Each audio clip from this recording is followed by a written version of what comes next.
Do you prefer David or Dave? You don't care either way. Okay. Doesn't matter. Perfect. No. I've never really thought of that as something that I have to decide. First off, do you want me to read your bio to you that I put together before? You're good with it? Okay. And then secondly, do you have any questions? Secondly, why isn't that used more? Right? Secondly, that should really be used more. I agree with Have you said that before? No, I've heard it, and it's something that I really enjoy, and you pay attention. So secondly, yeah. that should really be used. Don't you think? Yeah, yes, I think it's fun. It makes me think, is that a real word? And then I think, anything's a real word. It's a fact. If you say it, it's a real word. Just became a word. That's a fact. Should we get started before we get started? Okay.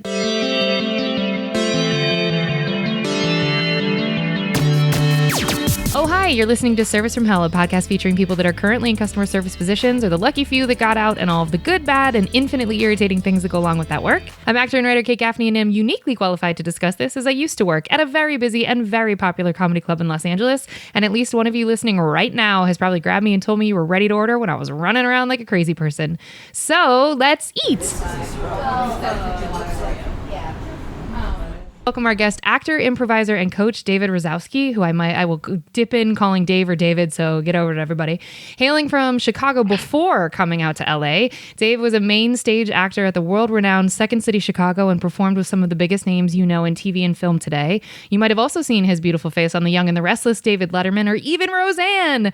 Dave Razowsky also held the position of being artistic director of the Second City Hollywood for a decade. He has a prolific acting career and is now devoted to helping you do the same, and has taught improv literally all over the globe. Razowsky's style is unique in that he doesn't use games. He meets you where you are. He also is the host of the wildly successful podcast ADD Comedy with Dave Razowsky that started all the way back in 2012, well before any of us jumped on the podcast train, y'all. So he is good at this. And his podcast is described as, quote, an episode of fresh air, but with more cursing. I better know David from him coaching my team and me at random locations throughout LA, some sketchier than others. God bless him for saying yes to that. And allowing us to learn that now is literally it. Sounds like an easy enough concept, but you'd be shocked how many of us actors and humans are not exactly on board with that idea. That said, Dave, tell us, what made you choose acting? Did you love studying photojournalism? How much fun was performing with Steve Carell? Tell us all the things.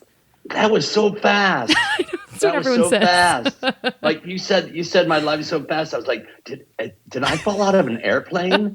And this is my entire life. This is your life. Like, oh my God.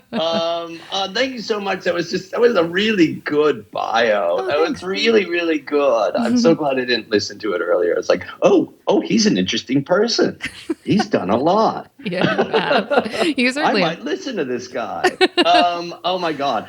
So let's just start out with your first question. When I was a kid, we moved around a tremendous amount, and we landed in one place in Chicago, West Rogers Park, a bungalow, and I think my mom said we're going to live here for a while, and she signed me up for classes, and this was in 1968, and she signed me up for classes. I was 10, and she signed me up for classes, and she said, I signed you up for classes in drama because there's nothing called improv then. And I was like, drama? And I loved it. I absolutely loved it. It because we moved around so much, it was like you were immersed in a group of people that trusted you. And the director at that time, the teacher of that class, her name was Esther Weichel, she just treated you like an adult. And she taught me how to connect, how to listen, how to play games. And it was also very scary because soon after that, she cast me in a show with a bunch of adults. And I was in a panic. And I remember I had one line. It was 13 Clocks. It was about, I think, James Thurber or something like that. And I was backstage. And I remember being really, like, I had one line. And the line was something like, look at the birds. There are birds. And that was my line. And I remember being backstage by myself. You're backstage. I'm 10, and I'm backstage by myself, and there's adults, and there's no kids around. And I remember one of the stagehands, Davida Hodges was her name. I remember because her daughter went to grammar school with me, Tracy Hodges. And she came up to me, and she grabbed me, and she grabbed 10-year-old Dave and pulled me to her breast, and she went, it's going to be okay. They're going to love you. They're going to love you. They're going to love you. And at that moment, I knew two things. One, I like women. And two, it was like, if this is what this is like, I'm going to keep doing it. And that was 52 years ago. Wow. So last year I realized, oh, this is what I'm going to do when I grow up. Just last year, you realized that this is what you're going to do. Just last year, because you go, what am I going to do when I grow up? It's like, oh, this is what I'm going to do when I grow up. This is what I'm going to do when I grow up. Because how often do you get to say, this is what I'm going to do when I grow up? So that's what I did. And I stopped for 4 years. When I was in college, I was a photographer on a daily paper, my school's daily paper, which is a big paper. And then I became the photo editor of that paper. And when I graduated, it was about 82, 83, I decided, I'm going to do, it's called chasing ambulances. And what you do is if you're lucky, you have a scanner. If you don't, you roll your window open and listen for sirens, and then you chase them. And I've chased them, and I got stuff published in the Chicago Tribune and Chicago Sun-Times and Associated Press and UPI. I loved it. Yeah. I really loved it. How did you? I loved it. Did you actually have a scanner, or were you? No, I didn't not have a scanner. Okay. No. I would just get my VW Fox or whatever it was, Audi Fox, and I would roll the windows down, and I lived in Chicago, and there was always something happening. And my neighborhood, there's always something happening. And I once chased, and it was during the day, and it was a Saturday or Sunday, and this isn't a happy story. I chased an ambulance to the Lincoln Park Lagoon where some guy was drowning. Oh, God. He drowned. He actually drowned. I caught it as the paramedic, as they were taking his body out, and his wife was crying. There was a woman with him crying, and it was just horrible. But I took the film over to the Tribune building. I was like, got a scoop. And they went, okay. And then it was in the paper the next day. And I'm so sorry. I woke up much different than the family of that drowning victim woke up. We were both on different, So that was that. And then, so I did that for a while. And I did that, I did that for maybe a couple of years. And then I realized Chicago theater was booming at that time. Am I talking too much? No, please go. No, I do not. Right. You could go. It was like Chicago theater in the 80s was booming. It was just booming. And I was like, I miss theater. And so I auditioned for some shows. I got into a play. I got into another play. I got into another play. And the theater scene was awesome. Then I auditioned for a theater company called Geese Theater Company for prisons. And I toured around doing mask work, non-improvisation, non-comedic improv in prisons across the United States. So I did that for a year. My first gig was in Joliet. I want to go back for just a second. So when you say non-mask and non-comedic. No, non-comedic. Non-comedic. So non-comedic improv work, was that to get prisoners, was it like therapy, or was it just meant to let them? It was educational rehabilitation. The show itself was built around, it was sort of a game, and it was called Plague Game. And it was about, so the form, if you will, for those of you who know improv structure, if you're doing a long form, the form was, and this is right before the Herald came. This is right before the Herald. This is like new stuff, 1983, 84, and nobody saw it but prisoners. So the structure was this. The first scene out was, say a husband and wife, boyfriend and girlfriend, and they're arguing, and he runs out and he meets his buddy over the liquor store, for example. And this is all improvised. And again, it's all done in mask. Goes over to the liquor store, and his buddy, so it's like, let's go over to, I don't have any money, and drags our hero into the liquor store and holds up the liquor store, and the liquor store owner puts up a fight, and his friend shoots the liquor store guy. And this guy, innocent except for who he's hanging out with, now goes into the prison system. And it's about him being in the prison system, his wife dealing with him not being around, them dealing with visits, him dealing with what's it like in the joint, her dealing with how's she going to make money, and the kids and all that stuff. And it was, I'm about 85% done with a book that I'm writing about it, and I've just been obsessed over obsessed over how much I learned. Like today, I've been writing this thing for 4 years, and today I was like, Geese Company changed my life in ways that I didn't even realize. It taught me how there's this 25-year-old Jewish kid, literally in Rikers Island. And what the fuck do I have to say to anybody there? And yet they were present because I was portraying their lives and their situations on stage. And they'd never seen a fucking play before. Wow. A lot of them. How did you get involved with that? I was I was auditioning for a show in Chicago, and I remember this clearly. And again, this is a time where it was like the Wild West in Chicago. Theater was crazy, like Steppenwolf Theater was. I don't even know. Do you know Steppenwolf? Yeah, I love right? Yes. Me too. So Steppenwolf had just essentially just moved from the church in Highland Park, and they were like all the things that were going on. So it was really cool, and Remains Theater and all this stuff. So I was auditioning for somebody like a big theater group in Chicago, and I was like, I'm not going to do a regular monologue. So I did, what the fuck was I thinking? So I did a poem by Lawrence Ferlinghetti from Coney Island of the Mind. And I memorized the poem, and the director, I remember him being in the house and him going, why'd you do that? And I went, I thought it would be different. That's why I did that. And he went, yeah, don't do that anymore. And I went, okay. And then I was like, guess I didn't get that. But that director hooked me up with John Bergman, who was running Geese Company, and then that connected all that. So then, like a couple of days later, I got a call from John Bergman, who I don't know who he was, and they were out of Iowa State University. University of Iowa, and they were casting in Chicago, and I got cast, and I was working at a camera store at that time in Six Corners neighborhood in Chicago, working at a camera store, which is sort of like a writer working in a pencil store. Yeah. Photographer working in a camera store. Tough. So I had to quit that job. I love that job. I love that job so much because there's just two of us in that job. I love that job. So it was just John Stranick and I.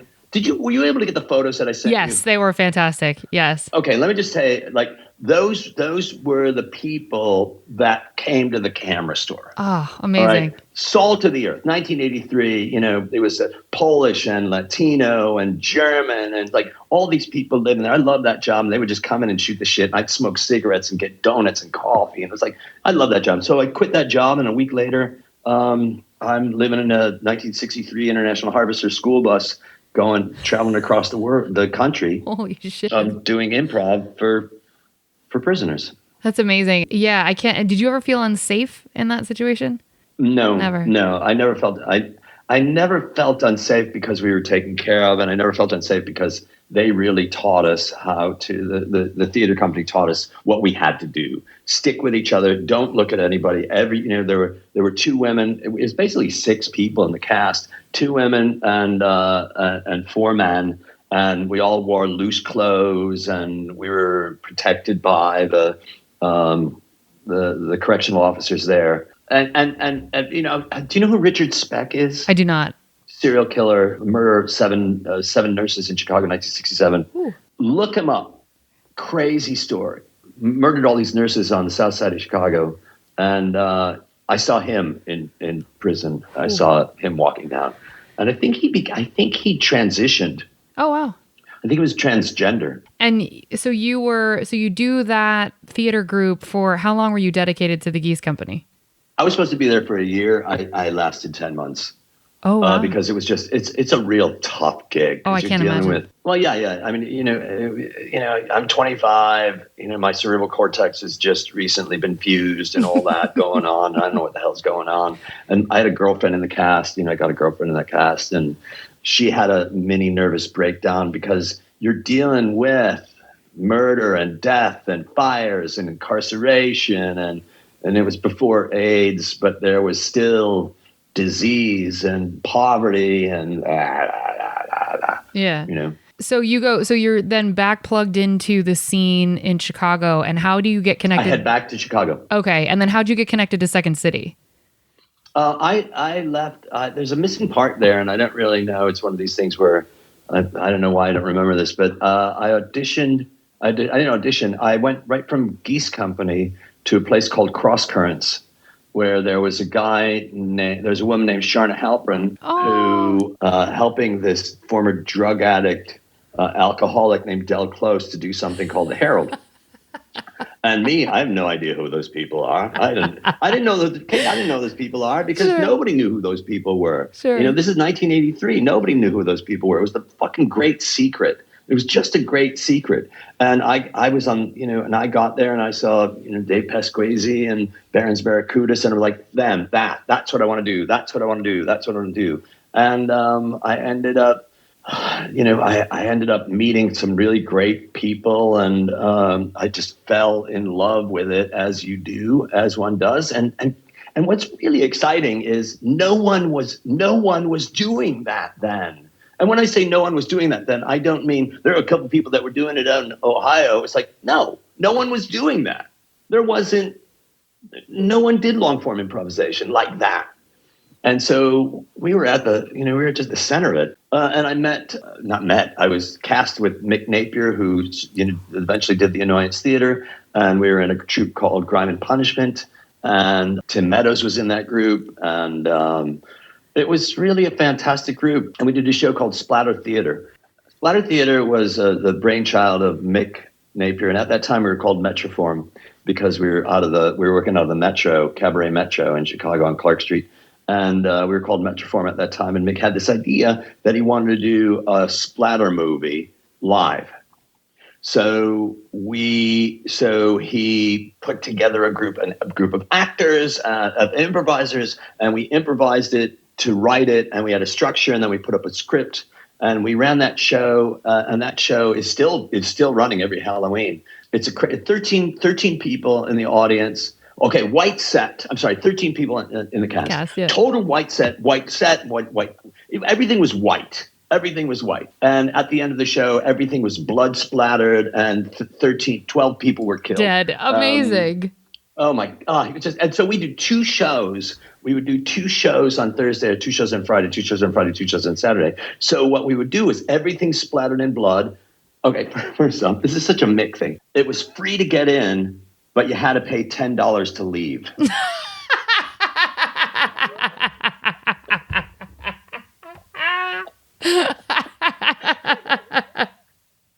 I love that so much.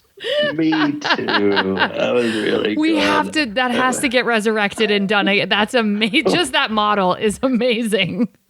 It's fantastic. It was really fantastic. So the show was 3 acts. And it was all written. The first act, ended, and then so we had to get backstage, and we had to set our props for the second and third. The second act. So the second act there was a guy named Tim Slagle, a stand-up, and Tim was dressed up like a Nazi drag queen, and he would just stand on stage smoking a cigarette, and when the cigarette was out, intermission was done. So then we would do the second act, and then there was an intermission at the second and third act. And there would be a guy named Kim Howard Johnson. I don't know if you know Kim was one of the first people in Barron's Barracudas, and he was a really close friend of all the Monty Python guys. He wrote a couple books. He wrote several books on Monty Python. But anyway, did a show called the Meat Puppets, and the Meat Puppets was a meat puppet show, and it was just a puppet stage, and it was a chicken was fucking a steak, and it was like that, and it was like a soap opera. I love it. And then you had the third act. And so you had to pay to leave. So when the show was over, there was another show. So we had to get everybody out. We had to mop the stage. We had these big industrial fans. We mopped the stage. Then we dried the stage with the fans. Then we painted the stage again. And we had duplicate costumes. And we did the show again. You painted and dried the stage. Like you did all of this in the same night. Yeah, pretty crazy. And it ran like clockwork. So one guy, my death was gardening shears in the neck. So a door opened and I got gardening shears in the neck. And there's a story. It's online. The Splatter Theater is online. If you ask me, I'll give you the link to the show. And a woman got her tongue ripped out. We had a deal with a butcher. And the butcher would give us 4 cow tongues And we needed 4 because there was a real dog in the show. And when this woman's tongue was ripped out, I'm doing quotes, when the tongue was ripped out, the dog would go and eat the tongue. Oh my God. So we had 4 tongues. And then there was a guy, Barry Saltzman. He played a cop named Officer Rita Hayworth. Don't ask. And he was garroted. He had a pole shoved, and we pole shoved in his stomach. And what we had like something like 15 feet of intestines that were at the butcher. They would infuse the intestines with butterscotch pudding, so it would look like duty. Oh, and so it was like, no, and the killer would. Oh my God. Joe Bill? Joe Bill was the killer. So Okay. Joe Bill was there, and Joe Bill killed people. So we had so at the end of the show, like this show ran, and then we did it for a really long time, and then we left, and another group came in, and they took down the set. So it was plywood, and when they when they ripped down the plywood, it was like a 4-inch Jell-O mold, because essentially butterscotch pudding, chocolate syrup, fur, paint chips. It was definitely a biohazard. I imagine. Place. I can't imagine what that must have smelled like every night. I cannot imagine. Wasn't that bad? Because the butterscotch pudding, like who doesn't like butterscotch pudding? I guess. So how did you get from that show? So that show runs for a while, but it wasn't just on Halloween when you all were doing it. It was regularly. No. So then how do you get to Second City? Everybody at that point, like so many people there were taking classes at Second City, and I didn't really have that good, I had kind of low self-esteem, and I was like, I'll wait. I'll know when I'm going to go. I'll know when I'm going to go. That's a whole long story. So I'll know when I'm going to go. And it's like all my friends were at Second City, so I auditioned to get into the training center. And I got in the training center, and there were 5 levels of the training center. And I just fell in love with that place. It was like, and this is the way I feel about Second City. I still feel this way about Second City. Every day that I was there was a gift. And I'm one of the few people who left that place having worked there and felt like they owe me nothing. They owe me absolutely nothing. And if every day I go, if I'm in the first level, it's like, if it ended today, I loved it. The teachers that I had there, some of them have become really close friends of mine. And the people that I was working with, they've become very close friends of mine. So I did, somehow I got, one of the teachers said, you don't have to do all the levels. So I skipped a level, and they had me audition for the touring company. Holy shit. Hold on. I want to pause you. That doesn't happen. So to give you an idea of how incredibly talented Dave is, and you have to see this man improvise live. Like you have to. It's watching like someone do a Rubik's Cube but also blindfolded and drunk. And you're just like, how is this magic happening in front of me? I'm not trying to gas you up. It's true. Watching you work is insane. It's like, oh, I will never be that good. Okay, cool. No problem. And so I'm not at all surprised that they were bumping you up levels. Thank you. That just doesn't. It was really great. It was great. And thinking about it was like, it wasn't that much fun. It wasn't really fun because I skipped a really important level where they taught you how to write sketch. But it was like the group that I was in, they all kind of took care of me and took me under their wing and helped me out. And some of the teachers there were really great. That is uniquely Second City in my experience with improv. Absolutely. And I think about it all the time. I dated a woman that was in class with me back in 82 or 83, 84, 85, whatever it was. And, we broke up, but we've been friends. And she lives in Colorado and I live in LA. And a couple days ago, I got a phone call saying that she has cancer. And the reason I'm saying this isn't like, it's fucking horrible. But I was thinking, I met her in 85 and I met her at Second City. And this is what Second City people do. Like if you need, when I got divorced, I had a house out here in LA, and Nia Vardalos and her husband Ian Gomez, they're like, you can stay with us. I'm like, what are you talking about? They said, we have a coach house in the back, rent free. I lived there for a year. Wow. With rent free. And that's just the way that people are. That's just the way that Second City people are. And when you're in the resident, this is what I think. When you're in the resident company, for me, I got nothing. I'm not professional. There's no professional jealousy. There's nothing. You get to a point where you think, well, you start out going, "Where's mine?" And then after a while, you go, "You got yours," and everybody else has theirs.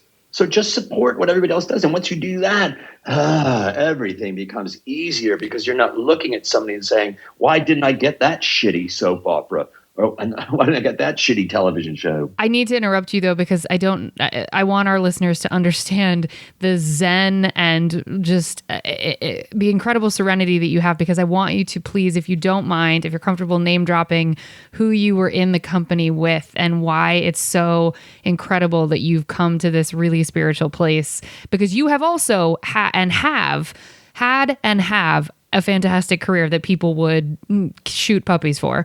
But who was in the company with you?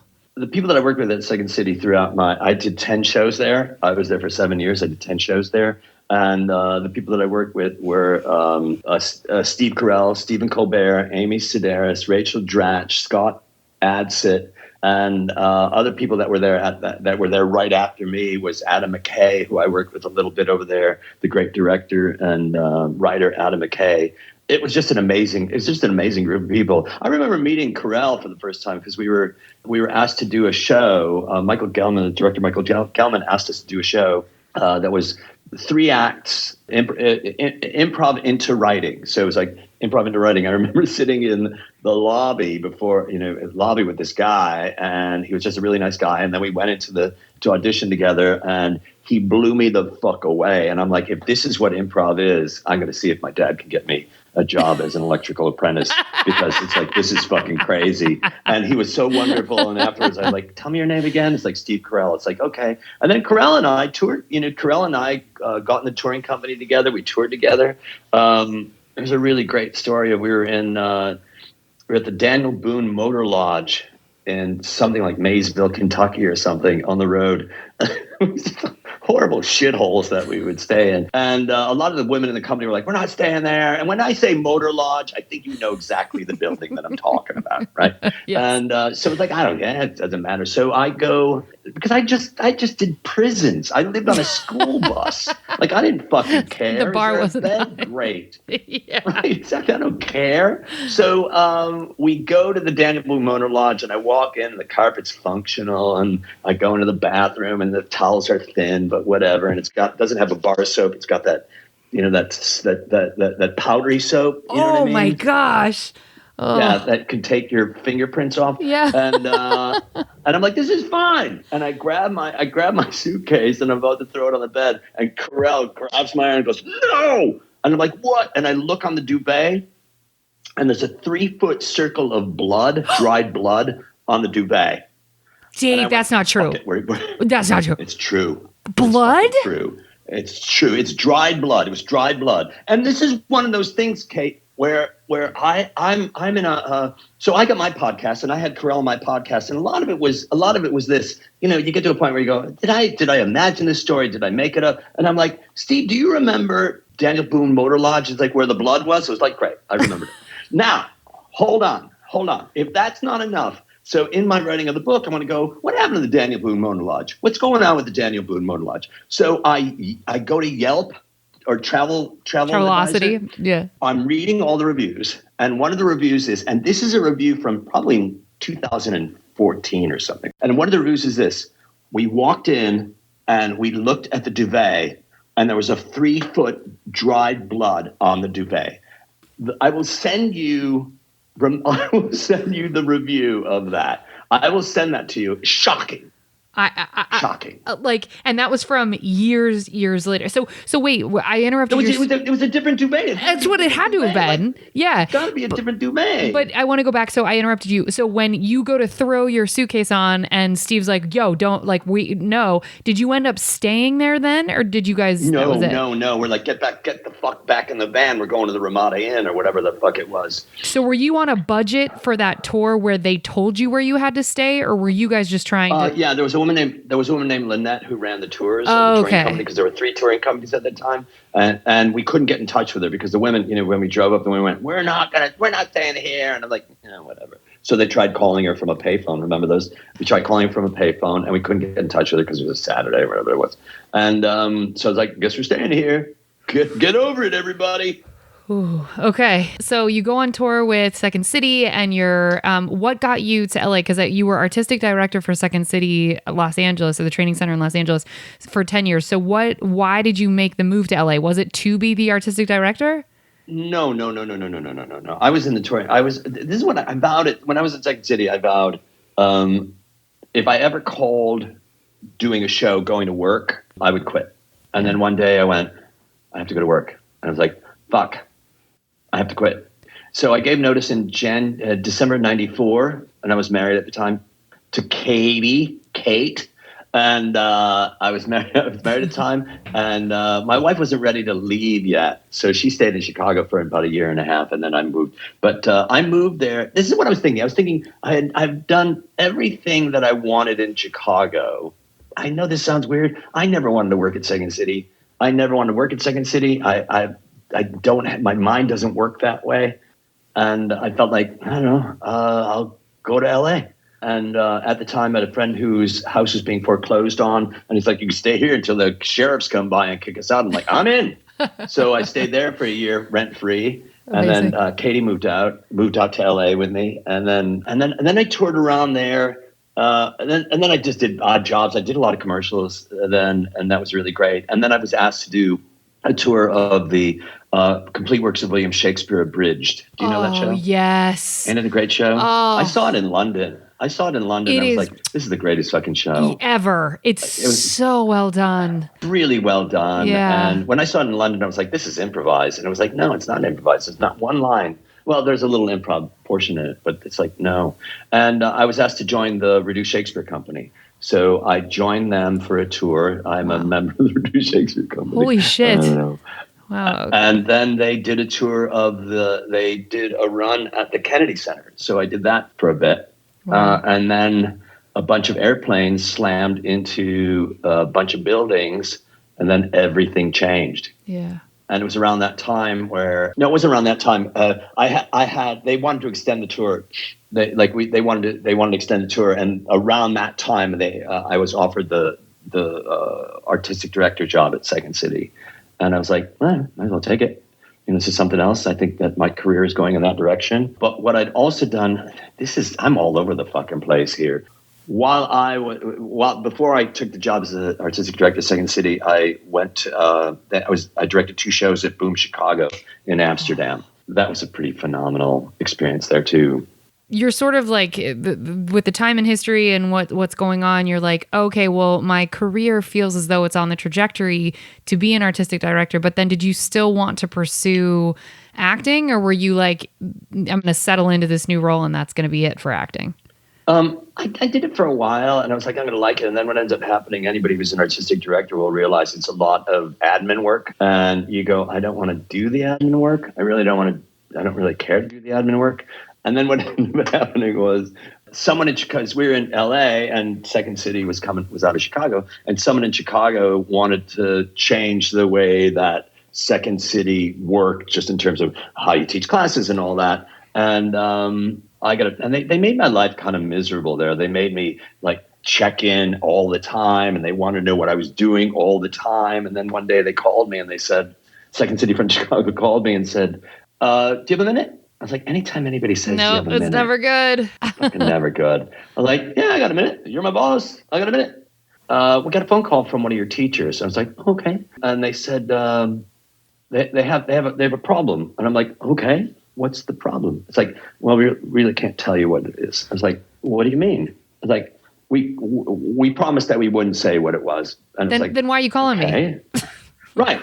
So first time I said, who was it? And they said, we can't tell you that. And they said this, and I said, okay, so what's the problem? They said, we can't tell you that. And then they said this, we can't tell you, but we want you to take the weekend to figure out why somebody would say such a thing.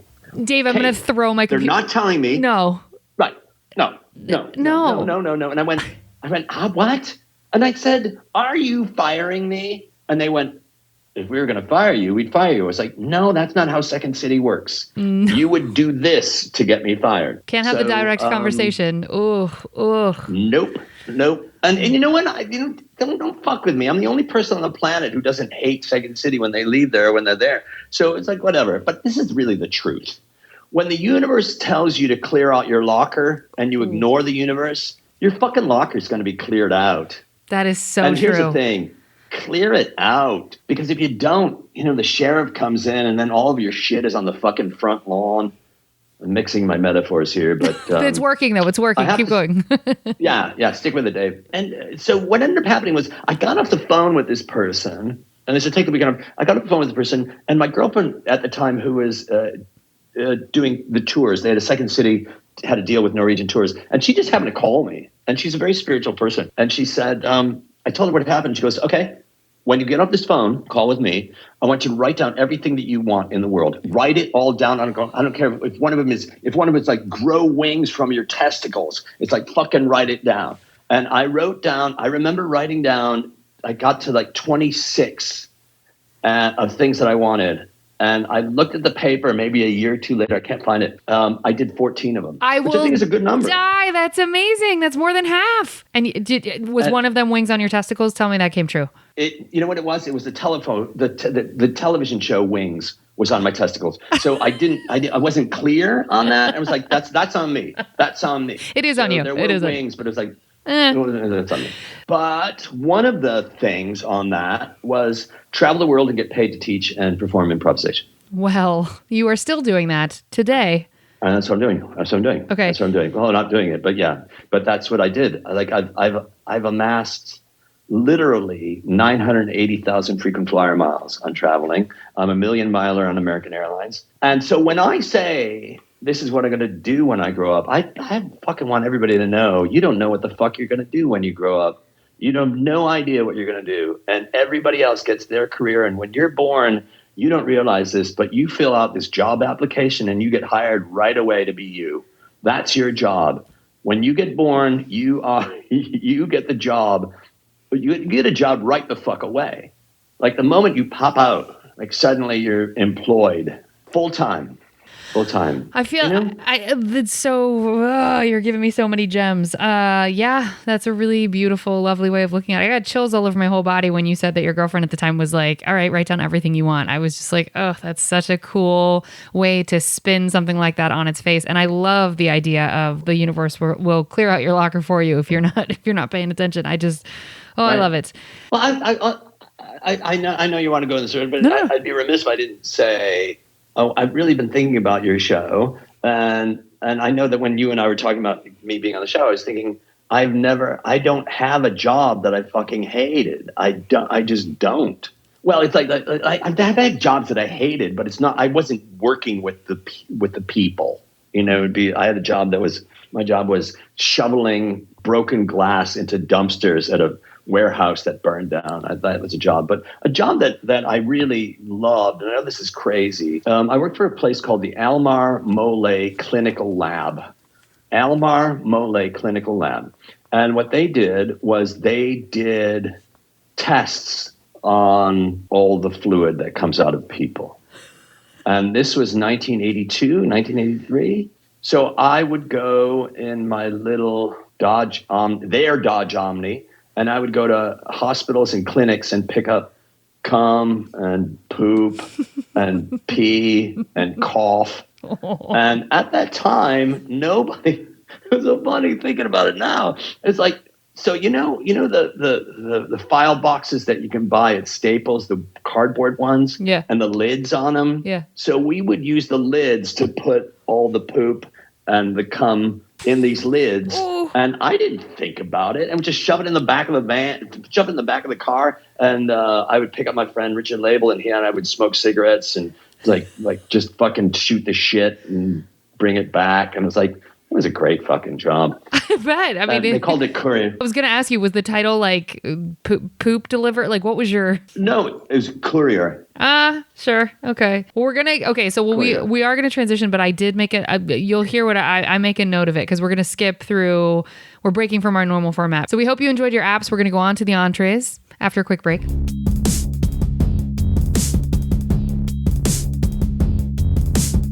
So now this is where I say we are back and now it's time for the entrees. And I said, now folks, I want to preface this by saying I had to convince Dave to be on the podcast because he literally said to me, and this is a direct quote, "To be honest, I don't really have many negative experiences in customer service. Isn't that weird?" Question mark is what he said. And so we're going to push past the negative questions and lean harder into the dessert section where all the positive stuff is, because just because I'm cynical doesn't mean that everyone else is. So you don't have to. Yeah. Can I ask a question? Sure. Is there a way for you can like maybe prod my brain, like ask me, didn't you have a person do this or didn't you have a person do that? And maybe it's in there and I just don't have it. And I think I could do it in 3 questions. I could go, this is not going anywhere. Okay. You tell me. We'll go in the order and then I'll follow your story. And then if we're not getting there, we'll jump to dessert. So what was your first job ever where now it doesn't have to be customer service, but where the government was taking taxes out of your income? I was working. My dad got me a job at a place and I was making boxes. Oh boy. Okay. Now I was 17 or something, 17. I gotta be 15. And I was making boxes and I was really good at it. So there's a box. I don't know if you know about making boxes. I don't. There's a box making machine. It's a metal rod that's got a base on it. So imagine a base with a metal rod on, and that metal rod has staples that are like a wire that goes through, and it makes its own staples. So somehow you'd put it on, you'd slam the box in, it goes goosh, and it would just goosh, goosh, goosh, goosh, goosh, and then you toss them into a corner. And I have to tell you, that's a really fucking satisfying job. Oh, start, beginning, middle, and end, where you see it start to finish? Yeah, and yes. Absolutely. Any job that you have where you're able – now, I don't know. As a performing artist, you don't really get to see the fruits of your labor. As a teacher, you don't get to see the fruits of your labor. But those are the kind of jobs where it's like, look at me, I made all those boxes. Or there was a pile of glass – and it's smaller now. Because of me. Yeah. Because of me. Yeah. It's smaller now. I had another job where I was delivering. Oh, I fucking love this job so much. Another job I loved. Working for a drugstore when there were drugstores. And I was delivering prescriptions to people at the fucking drugstores, And when I wasn't doing that, I was doing the cash register. And that's where I started my smoking habit. I smoked for 29 years. I smoked cigarettes for 29 years. Packs were like 40 cents a pack. You're like, fuck, I'll get, I'll fucking I'll do this. Smoke. I'll do that. And I love that job. There was another job. It's like met people hanging out, money in the pocket. It seems like you have a tendency to like jobs that put you in your car and allow you to travel. So some sort of mobility in your job seems to be something you get into. And then interacting with like not masses of humans, but more on the like intimate level of interaction seems to be your thing. It's a really good point. That's a really good point because what I would do if I was delivering something, I would just go and I go, how you doing? Great. Bye-bye. Or if I was picking up poop, got the poop here now. The poop's good. Hope there's corn in it or it's not poop. And what do I do? When I'm traveling, what do? I fly into London. I work at the nursery and I go, this is it. So it's like Johnny Appleseed and I'm gone. And that's what, so I'll go to London, then I'll go to Dublin, I'll go to Belfast. So I'm like ganging them all up there. And then I'll go to Oslo and I'll go to, it's like all these places and meet all these people and then leave. And that way, and then come home. Yeah, there's something about, I think that speaks to the performance artist in you and I think that's maybe why a lot of us also like to travel is you can sort of parachute in, drop some gifts and then bye. And that's kind of what theater is, right? You just sort of parachute onto the stage, drop your gifts and then you're like, bye. I will never see this exact grouping of humans in this way ever again. It's just, this is a moment in time. So you're a moment in time person, it seems like. I'm a moment in time person. I also want to point out, like when you are a teacher, you're really alone. Like you're by yourself most of the time. I love that. It's like, I get to pick if I want to hang out with people afterwards. Like, I want to go for a drink, and if not, it's like I'm not drinking with these people. I'm in London. I'm not gonna drink with those people. I don't want to die. But you are, because it's not like being in a cast with a bunch of people. Where it's like, hey everybody, we're gonna do this show. Yeah. But it is. I was alone, but I was seldom lonely. I really like myself, and it hasn't always been that way. And I feel like any way you have to remind yourself that you need to be your own best friend. And you have to deal with yourself with humor and compassion. And one of the greatest gifts that you can give yourself is a couple one. One is the greatest gift that you can give yourself is to go, I like me. And when you can really laugh at your fuck ups and don't have any regrets at all about it, because you can't do anything about it. Once it happens, it's happened. I know people make the joke about it, but I have a TED Talk, and my TED Talk is about that. It's about, I was at a show, it's a show at the Goodman Theater in Chicago, and I forgot I was at a show, and I thought I was at an improv show, and I shouted something out, third line out, and I thought they were taking suggestions. I'm like, this is the fucking Goodman Theater, you jerk. And oh my God, I cannot imagine. And it's one of those things where you go, okay, I got a couple of choices here. I just did that. That just happened. Here are the choices. The choices are leave. They're just 3 lines in. Just fucking leave. Another choice is sit here and go into a shame spiral. Or accept that happened and enjoy the show. Mm. And all 3 of those are choices that you make. None of those are chronic. It's not like you've got something in your bloodstream that says you have to do one thing or one thing or one thing. You're the one that's in charge of that. And any good improviser, any good actor, any good human being, the more that we do things deliberately and with intention, the more we feel like we're in charge of what it is that's going on. Not in charge, but the more we feel that we're in control of the emotional ride that we're on. Mm-hmm. Yeah, and I think that no time illustrated more how little control we actually have than COVID, and just having it upend so much, and that really the only thing you can control is that inside work that you're talking about of like being your own best friend. And it speaks to also like how many would you say you've had, relatively speaking, how many customer service jobs? Because I would consider dropping off, prescriptions and doing the cash register, but I also consider teaching customer service. I really do, because you are. Oh, for sure. Yeah, the feedback decides if you're employed. So how many would you say you've had? Like, could you ballpark in your lifetime? I was a salesman at a camera store, but I loved that job. I was a salesman at a camera store. I would say artistic director at Second City was definitely customer service. A teacher is customer service, so there's that. That's a major part. When you are when I was the photo editor of a newspaper, that's customer service. When you're a photo editor of the newspaper, when you're a photographer on that, that's customer service. So I've had a lot of. That's 1, 2, 3. Yeah, you just listed 5.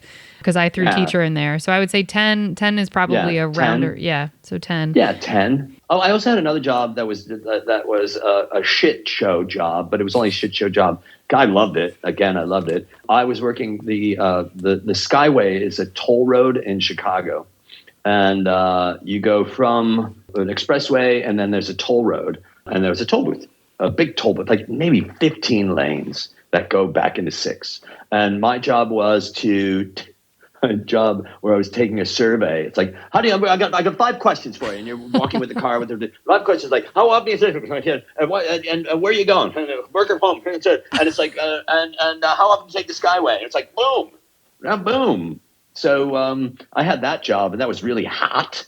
Yeah. And it was in the summer. It was hot, and it was dumb, but I fucking loved it. I got to walk on the Skyway. How many people walk on the fucking Skyway? It sounds like, are the only one. Me and my girlfriend at the time, Karen Zoot. How about that for a last name? It's a really good last name, actually. Zoot. I would not. That's a really good name. Yeah. If you're in an improv scene, you said Zoot, I think the director would go, come up with a real name. And you'd be like, but it is. This is going to be a hard question for you then. Of all of those customer service jobs that you've just been thinking about, including walking the Skyway, which was your actual favorite? And you can't say, well, you can say teaching, because you do that now. But of those sort of sprinkled in customer service jobs, which was your absolute favorite? The poop run. Really? Oh, okay. Fuck yeah. Okay, why? Oh, I got to listen to the radio. I got to smoke cigarettes. I got to hang out with my friend Richard Label. I got to meet. So there was, I got to double park in front of in a loading zone. I got to have lunch. I also had a job where I had a job where I was delivering. I worked in a fruit store. So that's definitely customers. I worked in a fruit store. That was another fucking great job. Except when I would like take too many cherries and then be on the freeway, and then the cherries would make me go, if I don't fucking find a toilet right now, this is going to be a story I'm not going to want to tell. So that was that job. But I loved that other job. I loved it. I loved the people that I met there, and it was much, it's like Sam and Inga owned the place, and they were both Holocaust survivors, and they were the fucking salt of the earth people. I loved that job. Not that I would trade it for anything. I also I was a graphic artist at a high-end printing shop, a printing plant for 2 years. And that was a cool job because it was creative, and I'm a creative type. So I loved it. But definitely the poop run jobs were great. Okay. The poop run jobs, because the people. Well, then, and it's a poop run, Kate. It's poop run. You get to say poop run. Yeah, I think you're leading it. That's why you like it, is because you can say it now. Poop run.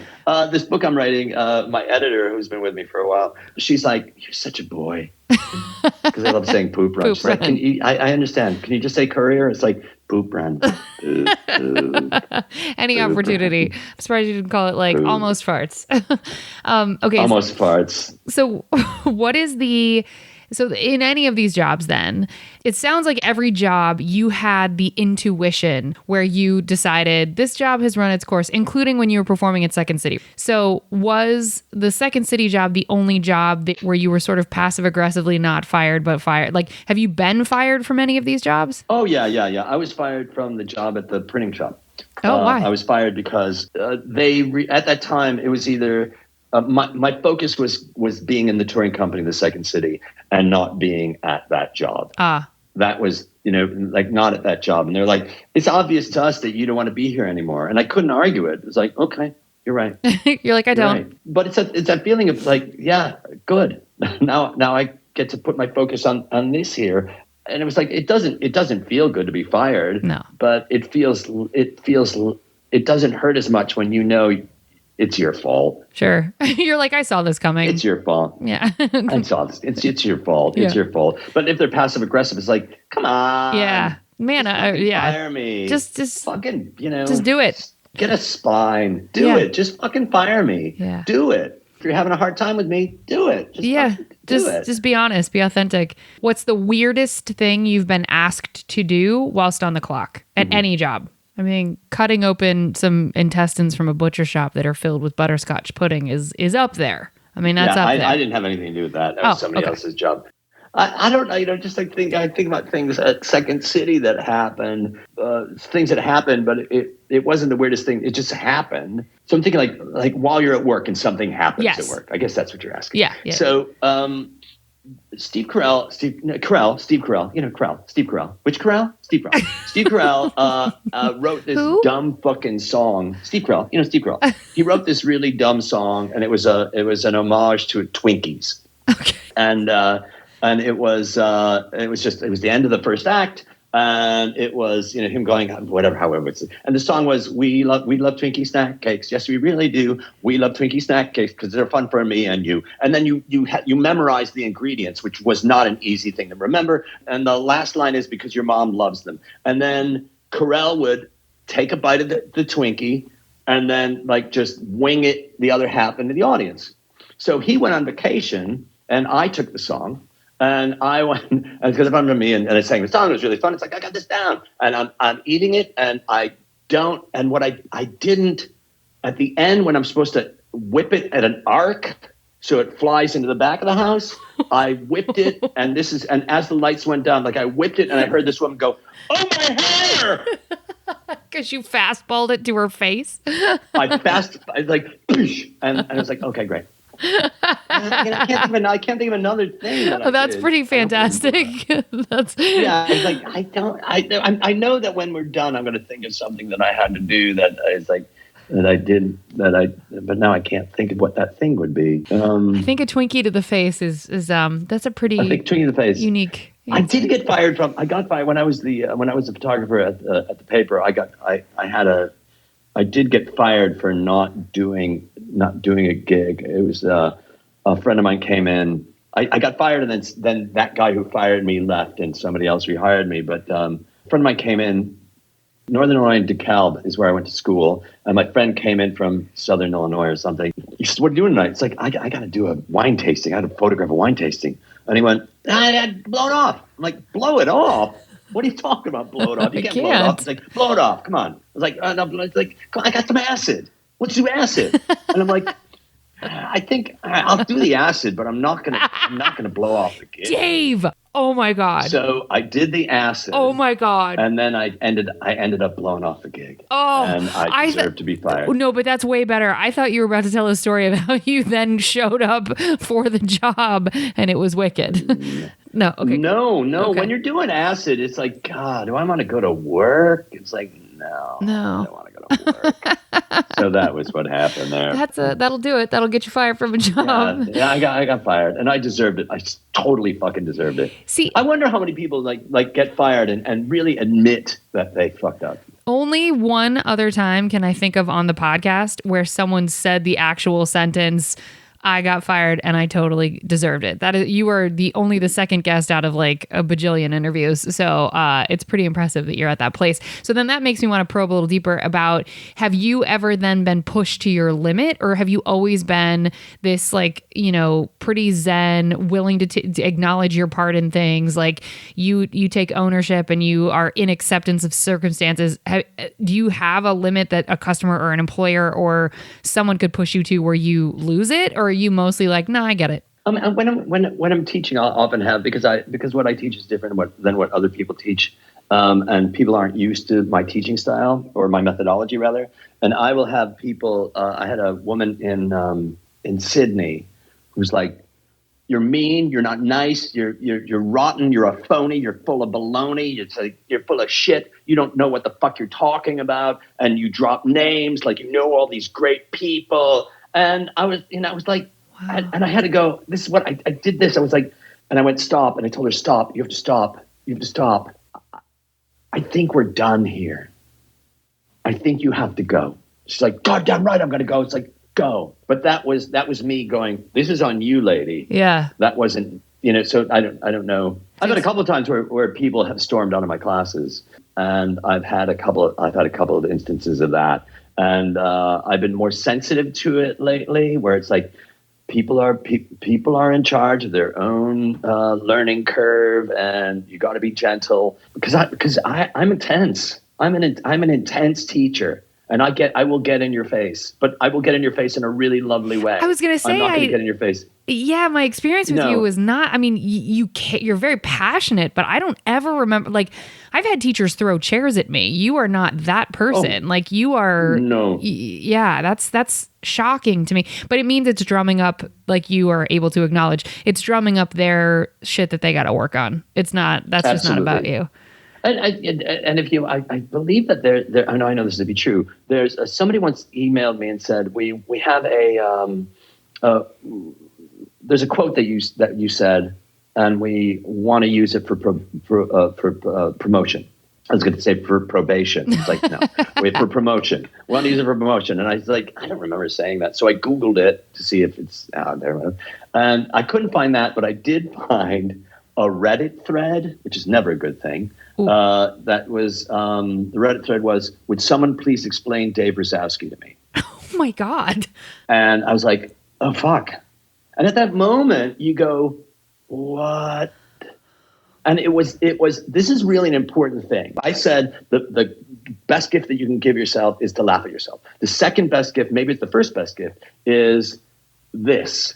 What other people think of me is none of my business. Hello. And I am a fucking firm believer in that. I am a firm believer in that. And if you want to give a gift to yourself, give yourself the gift of what other people think of me is none of my business, because it's a constant gift that you get all the time. Eleanor Roosevelt said that, right? Isn't that's her quote, right? I don't know. Sure. She said it.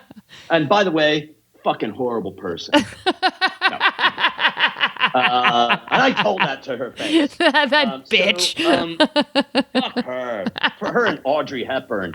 Fuck Audrey Hepburn. I'm Audrey Hepburn. I did a skit once with my writing partner Tamara Bick, And it was this is one of those things where we were thinking who's the one person that nobody would ever say anything bad about, and For and the sure, skit was Audrey called Hepburn. Audrey Hepburn and it was the C word.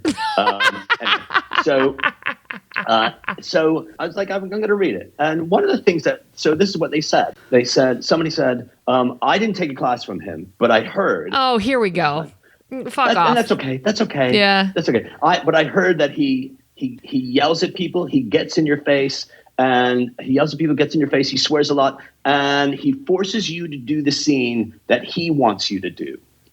And I went, fuck. They're absolutely right on every single one of those points. I'm passionate. I get in your face. And the big thing is, yes, I want you to do the scene that I want you to do. Do you know why? You hired me. Yeah, you're the coach. To help you do this. Yes. And I am going to do the scene that I want to do because you've already fucking done the scene that you want to do and you aren't happy with it. So you're coming to me to help you do the scene that you want to do. So so for me, I was like, whatever. And I do have, Kate, I have a reputation. I've had students say that same thing where they'll say, why are you taking this class? I'll ask that at the beginning and someone will go, well, I'll take it because I want to. There's always somebody who will say, I heard that you were intense and I think I'm ready for that kind of training. And I'm like, all right.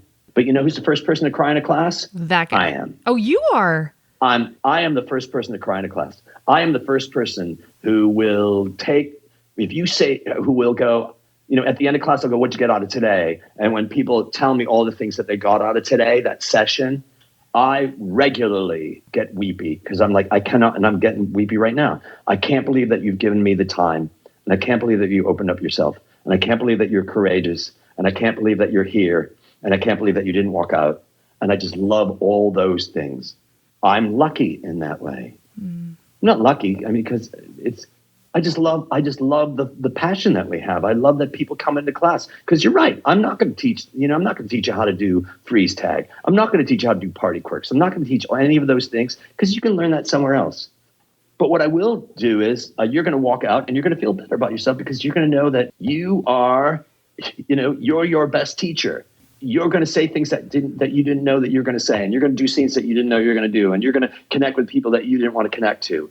And we're here to surprise each other. That's right. In improvisation, you go, I expect to be surprised, but I don't expect to be surprised at being surprised. And those are the classes where you go, oh, fuck. There's another level, whole nother level. Do you have an example then of have you ever told a student that you on your terms or before they got to blow up where you just said, you know what, it's time that we sort of part ways? You have had that. Oh, yeah. There was a woman in New York who I'd work with regularly. I was a teacher, and there were a bunch of other teachers that were teaching in this program. It's a week-long program, and we were really... It's intense because you're there and you're away from your home and all that. And that's one of the reasons that you do these things. And it was a show where the directors, every night we would do a show with the group that you were working with during the day. And at that one show, and then we get the side coach while we're it's like an open rehearsal. And a woman came in who I'd known for several years, and she came, she was doing a scene, and I went, Susan, I need for you to do this. And she turned, she went, fuck you, Razowsky. Fuck you, I'm going to do this, and fuck you. And I went, ladies and gentlemen, for me, I'm not adverse to stopping the show. Wow. So there's an audience, and I went, we're going to take a break and go out, get yourself some drinks, and we'll be back. And then we went backstage, and I went, you and I are done. We're finished, we're done. You don't say that to anybody. But you and I are finished, and we're finished. And that was on your turn, but that was in the middle of, that was a performance, or that was a performance. I can't imagine turning to someone on stage and saying, fuck you in front of people. I can't imagine saying that to anyone, but right. I mean, wow. Good for you. Good for you for taking care of yourself. For me, but it's also, I'm in control of what the fuck the audience is watching to a certain extent. And this is not going to be okay. Now that turned out where we came back and she wasn't in the show and the show went well. I remember when I was in the touring company, we did a show on Christmas Eve for a group of Jewish teens who were having a reunion from a summer camp. and there were 6 of us, and there were 4 mics in front on the stage, which never happens because it's sort of like, what are we, the Temptations? And it was just screaming fucking screaming children. They didn't hear anything. The lights were wrong. Everything was wrong. And I just got to a point where it's like, stop. And I got to a mic and I took the mic off and like, someone paid a lot of fucking money. I didn't say fucking. Someone paid a lot of money for us to be here. Now, if you don't want to be here, leave. I'm not going to feel bad. I went to camp. I loved camp. I love summer camp. I know I went to, when I told them it's camp, then everybody knew what the camp was. I was like, all right, so if you don't want to be here, leave. I'm not going to feel bad.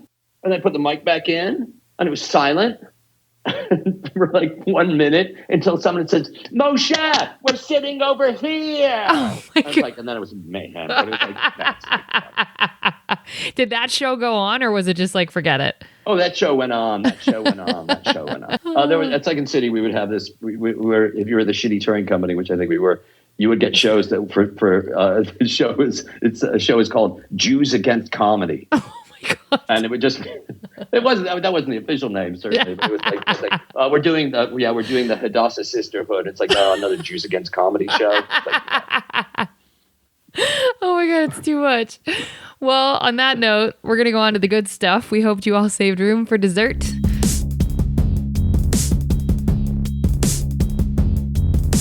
Okay, what's the nicest thing that either a customer or a boss or a student has done for you, or something that you can think of nice if you don't want to be hyperbolic? It just happened. My birthday was April 10th. And I have no idea that this was coming. It was Sunday. I had a Zoom class from noon to 2 or something like that. And this student said, I'm not feeling good. I'm going to have to cut. We get the coaching, this kind of thing. He's like, I'm not feeling good. Can we stop now? I was like, sure, we can stop now. I'm so sorry you don't feel good. And then I left this room through that door. And I went into the dining room, and Laura, my girlfriend, is at the table, and she's like, come here. I'm like, oh, what's happening? They did an hour and a half tribute to me. And it was planned for, I don't know how long, a month. And they had all these people do testimonials about how I changed their life. Oh, and Dave. It was like all my students. And I could send you the link. It was just really an amazing thing. It was like an hour and a half. It's like, and I felt like, is this a eulogy? And it was all these people that I haven't seen in years, like Rachel Hamilton, who's a great teacher. I don't know if you know Rachel Hamilton, Eric Honeycutt, like these people that I love performing with. And it was like, where they fucking got them, my brother and my sister and it's like, where the fuck did these people come from? And then this woman, Judy Weatherby, put this whole fucking thing together with graphics. And then she went, and I was like, okay, great. And she goes, we got one more. And I went, okay. And I'm sitting there at my dining room table, and they're showing me and Laura, and I'm holding it and smash cut to Colbert. And he went, oh, brother, it's your birthday. And then he sang happy birthday to me. Oh, wow, Dave, that's so lovely. It was really lovely. And that was lovely, but that wasn't the loveliest. I mean, certainly the loveliest was that they did that, and that the production value was like, wow, you really fucking did that.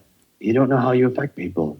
And as a teacher, I said, it's the closest thing to go, oh, there's that pile of boxes. It's like, like we were talking about earlier, so you don't see the fruits of your labor. And then people get on, and they're using the methodology words that I use when I teach class, and they're using Razowsky catchphrases and all that stuff, because I'm lousy with Razowsky catchphrases, but it was the greatest thing that anybody has ever, and I get very moved when I think about it. And the rest of that day, that was, in the afternoon, the rest of that day, I was spent, because I just couldn't believe that somebody would do something like that. Was the student that faked sick a part of that? Like, did Laura reach out to her and say, hey, you have to fake like you're sick? No, Laura didn't reach out to this.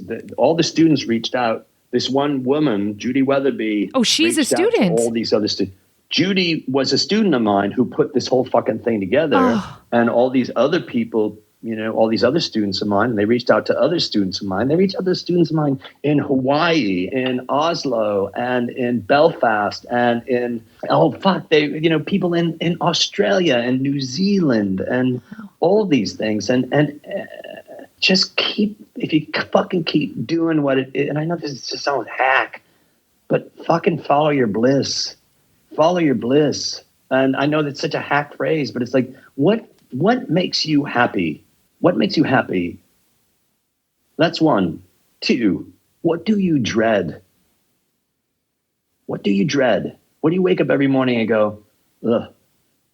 And realize that the only source of suffering is non-acceptance. And here's the thing. You don't have to accept it now, but just know that you're going to have to accept it one way or another.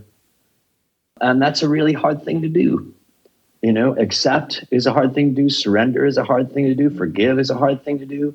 But those are the three things that make you human. And those instances and again, that the TED Talk that I have, where I shouted this thing out in front of all these people, I wouldn't trade that for the fucking world. The lesson that I got out of that was tremendous. And this was the lesson. Whatever emotion you've got going, sit in it. Fucking experience it. And know that this too will pass. And you get to be in charge of how you're feeling. Unless it's cancer. And then cancer gets to be in charge of how you're feeling. Right? So, but ultimately, and it's like, no, I don't have control. It's like, okay, then you don't, but you do. Would you say that's the best lesson you've learned? It's a fucking great lesson. It's a great lesson. The lesson that the only source of suffering is non-acceptance. It's second to what other people think of you is none of your business. And you're here to enjoy yourself, but you're here also to sit in all these experiences that you have. Part of the TED Talk is me almost drowning in this cave stream in New Zealand. I mean, I really thought I was going to die. And I was there thinking, I'm going to die. And the two people that I'm going to drown. I'm going to drown, and I'm 15,000 miles away from home. And I'm in a cave, and it's dark. And, eventually my body will end up at the other end. But what ended up happening was I didn't panic. And one of the lessons here is, it's another Razowsky thing, but you will know what you need to know when you need to know what you need to know. So sit in it, and it will come. Because there's nothing that you can do outside of just being. And then when you're done, when you're at the other end of it, you go, I got a couple great stories here. I have a TED Talk. And I have a TED Talk. Dave is referencing an actual TED Talk that he gave. He's not being hyperbolic or ironic or funny. He actually has a TED Talk, which we will, if it's available online, we will link to it in the show notes and stuff, because he's not actually joking. Like, people always say they have it, and he actually has one, which is crazy. Thanks for my TED Talk. And that's why eggs aren't good. Thanks for coming to my TED Talk. Yeah, it's such a comedic line, and it's like, you actually can say that and mean it. Exactly. What is one piece of advice that you would give to customers who interact with customer service workers, or students that interact with teachers, which is sort of the same thing, just horse of a different color? The person that you're dealing with could be your best friend, and would you treat them that way? I love that. Well, is there anything else that you feel like, just from a human beings interacting and trying to do better perspective, that you can offer before we wrap up? I just keep thinking about what your podcast is about, and I just keep thinking about all the great experiences I've had in the shittiest of places, and all the shitty times I've had in really great places. If your life goes really, really well, no one wants to hear that story. That's so right. That's so right. Shut up about the good stuff, for fuck's sake. Well, it's for me, when I'm teaching or directing or coaching, nobody wants to see a scene where Happy Puppy loves Kitty Town. And so the advice that I give is don't solve the problem. Be the problem you want to see in others, which is Mahatma Gandhi. It's not Mahatma Gandhi. I got it's it. Mahatma Gandhi. I see what you did there. Yeah, but I want to say it for other people. We're not as clever or as smart as the host of this podcast. I'm so sorry. I didn't mean to be clever. But that's it. That's it right there. Well, how can people get in touch with you, Dave? Are you said you're Zoom coaching, and what does like post-pandemic kind of look like for you? I'm going to link to your website and stuff. I'm really lucky in that if I wanted to work, I could work. I could work literally 8 hours a day, 7 days a week. So I'm really I do one-on-one coaching, so that you can get all that information if you go to my website and just send me go to contact. My website is davidrazowsky.com or davidrazowsky.com. And go to my website and just send me an email saying I heard that you were doing this. I'm also on Instagram where I post mostly pictures of food, really good pictures of food. If you're going to post pictures of food, Kate, and it's not well lit, don't fucking post pictures of food. It's offensive. And Twitter, I'm just a fucking nasty human being. On Twitter, I'm just an evil, horrible person. On Facebook, I already have 5,000 friends, so I can't have any more, but I'm really nasty on that too. I'm very, very political. He's very really honest. Political. You're honest. Yeah. And I will not go down quietly. Good. You shouldn't. I just won't. Well, folks, we're going to drop your checks now. Thank you so much for listening. If you want to help us out here at Service from Hell, we'd love to have you subscribe, rate, and or review the show wherever you listen. It will help us reach more people that need to be schooled on the art of being kind and will be catharsis to those of us still working in the industry. If you want to get in touch with us here at Service from Hell directly, send us your receipts at servicefromhellpodcast@gmail.com. We'd love to hear from you. Remember, if you can't afford to tip, you can't afford to go out. So don't be garbage and be good to people. It's easier that way. Thanks for coming on, Dave. You are just, my gosh, the gems. I'm so grateful that you made time for this. And you are a busy... This has just been a really blast. Oh, no, yeah. I talked while you're talking. No, please. Are you kidding? You're like complimenting. It's totally fine. I'll take it. It was really fun, and I love talking to you. It's really a good... I saw somebody comment about a podcast that they did. It was like, most people say most people give lip service to, really had a good time as your guest. And it was like, no, I really had a good time as your guest. Oh, I really did. Good, I'm glad. Thank you. Really fun. And I also want to thank you for being so professional, because I think that's just such an important thing. And that goes along the lines of, to be professional, whether you're a server, whatever the fuck you're going to be professional. I've had so many students, this is what gets me. I've had so many students who, like, recently, because, it's just a fucked up time. And people say, oh, I'm sorry I didn't go to class. I forgot we had it. And I'm like, really? And I want to say this. Do you know who I am? You forgot me? Do you know who I am? But it's professional. I love that you had it all laid out. I love that you got back to me so quickly. That's really vital. Thank you for listening. Good night.